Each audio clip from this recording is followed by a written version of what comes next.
அனைத்து விவசாயிகளுக்கும் வணக்கம். நம்ம இன்னைக்கு ஒரு வாழை தோட்டத்தில் இருக்கோம்.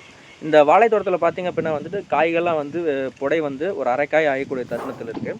இந்த இதில் பார்த்தீங்க அப்படின்னா வந்துட்டு நம்ம என்ன உரம் கொடுக்குறது அப்படின்னு பார்த்தீங்க அப்படின்னா வந்துட்டு கம்பல்சரி பொட்டாஷ் அதிகமுள்ள உரங்கள் கொடுக்கணும். பொட்டாஷ் அதிகமுள்ள உரங்கள் அப்படிங்கும்போது நம்ம வந்துட்டு ஸ்ட்ரெயிட் ஃபெர்டிலைசர், அதாவது அந்த பொட்டாசியம் குளோரைடு கொடுக்கலாமா அப்படின்னு பார்த்தீங்க அப்படின்னா வந்துட்டு அது வந்து முற்றிலும் தவிர்க்கிறது வந்து நல்லது. அந்த ஒயிட் பொட்டாஷ், ரெட் பொட்டாஷ் இந்த மாதிரியான இது வந்து தவிர்க்கிறது நல்லது. என்ன ரீசன் அப்படின்னு பார்த்தீங்க அப்படின்னா வந்துட்டு பொட்டாஷில் வந்துட்டு 40% வந்து குளோரைடு இருக்குது. அது வந்துட்டு மண்ணில் வந்து ஒரு சால்ட்டாக மட்டுமே அது வந்து சேகரமாகும்.